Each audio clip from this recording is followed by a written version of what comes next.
ચલો બાળકો વાર્તા કહું, દોડતા દોડતા આવો સૌ. વિશ્વકોશ આપે છે તમને જ્ઞાનની સાથે ગમ્મત બહુ. ચલો બાળકો વાર્તા કહું, દોડતા દોડતા આવો સૌ. વિશ્વકોશ આપે છે તમને જ્ઞાનની સાથે ગમ્મત બહુ.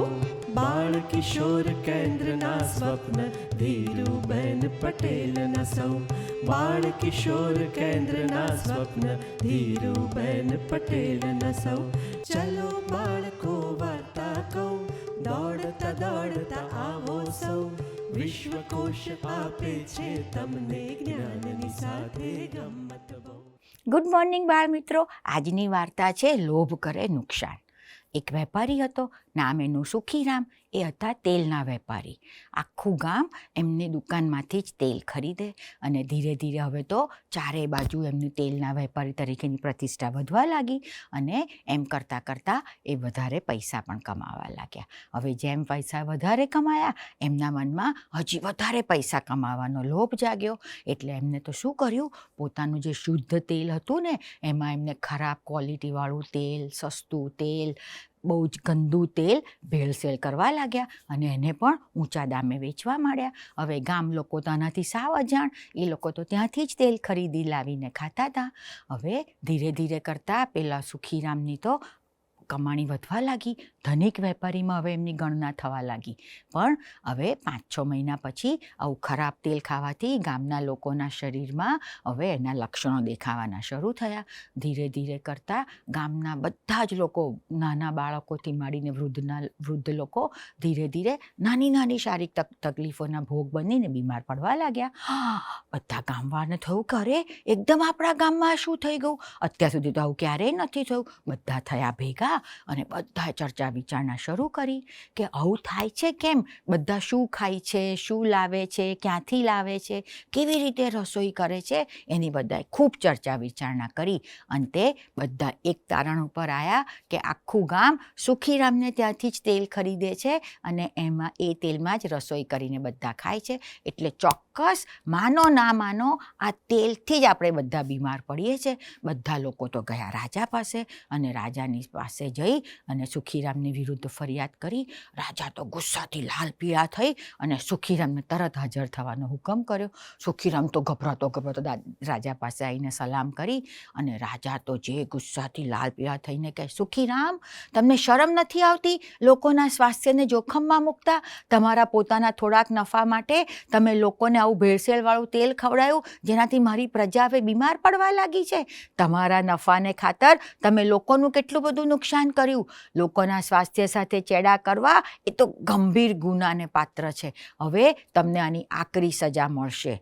પેલો તો થરથર કાંપવા લાગ્યો. રાજાએ કીધું કે હું તમને તમારી સજા માટેના 3 વિકલ્પ આપું છું. તમે જાતે એમાંથી એક વિકલ્પ પસંદ કરી અને તમારી સજા તમે જ નક્કી કરો, પણ તમને સજા મળશે ને મળશે જ. રાજાએ કીધું કે તમારી સજાનો પહેલો વિકલ્પ છે કે તમારે 10,000 સોના મણનો દંડ ભરવાનો અને આખા ગામમાં જેટલા લોકો બીમાર પડ્યા છે એ બધા લોકોની દવાનો ખર્ચો પણ તમારે આપવો પડશે. બીજો જ સજાનો વિકલ્પ છે કે તમારે જલ્લાદના હાથે 125 સખત કોડા તમારા શરીર પર તમારે લેવા પડશે. અને ત્રીજો સજાનો વિકલ્પ છે કે તમારે તમારી દુકાનનું તેલ 3 મોટા પ્યાલા ભરીને પીવું પડશે.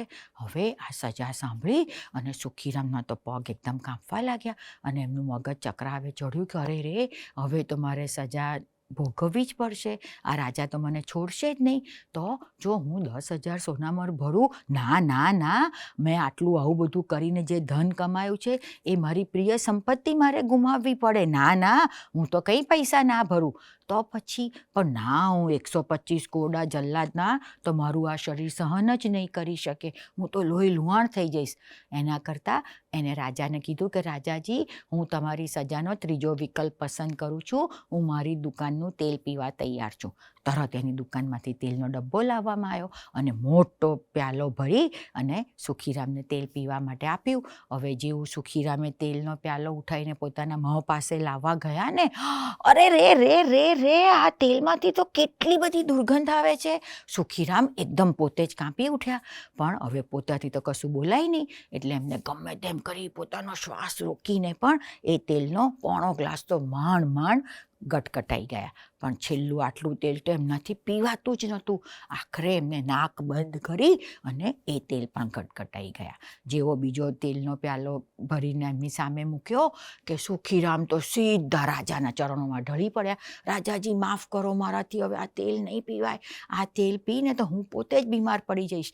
એના કરતાં હું 125 કોરડા ખાવા માટે તૈયાર છું. તરત જલ્લાદને બોલાયો અને જલ્લાદે તો એનું લાંબો પેલું ચામડાનો કોરડો કાઢ્યો અને સટાસટ એમને કોરડા વીંજવા માંડ્યા. 10 કોરડા પડતામાં તો સુખીરામની પીઠ થઈ ગઈ લોહી લુહાણ અને એ લગભગ બેભાન જેવા થવાની તૈયારીમાં હતા. પાછા રાજાના ચરણમાં ઢળી પડ્યા. રાજાજી, માફ કરો, આ અટકાવો, આ સજાને અટકાવો, હું તો આમાં મરી જઈશ. એના કરતાં હું તમારી સજાનો પહેલો વિકલ્પ 10,000 રૂપિયાનો દંડ ભરવા માટે તૈયાર છું અને બધા લોકોનો દવાનો ખર્ચો આપવાનું પણ હું વચન આપું છું. એમ કરી અને સુખીરામે દંડ પણ ભર્યો, લોકોના પૈસા પણ ચૂકવ્યા. પણ આટલા થતામાં તો સુખીરામની આંખ કાયમ માટે ખુલી ગઈ. જિંદગીભરનો પાઠ શીખી ગયા કે અરે રે, મેં મારા લોભને ખાતર શરૂઆતમાં ભલે મને એનો ફાયદો થયો, પણ પછી તો મને એનું નુકસાન જ થયું. મેં આટલું મારા જ દુકાનનું તેલ પીધું, કદાચ હું જ આ લોકોની જેમ બીમાર પડી જઈશ અને આ કોરડા ખાવાથી તો મારે કેટલા દિવસો પથારીમાં પડ્યા રહેવું પડશે. અને અંતે તો મેં મારી પ્રિય સંપત્તિ પણ ગુમાવી દીધી અને હવે ગામ લોકોનો મારા પરથી વિશ્વાસ પણ કાયમ માટે ઉઠી ગયો. હવે તો હું ધંધો પણ નહીં કરી શકું. અંતે સુખીરામ સમજી ગયા કે લોભ શરૂઆતમાં ભલે સારો લાગે, પણ પાછળથી તો લોભ નુકસાનકારક જ છે. સાચી વાત છે ને બાળ મિત્રો?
મારા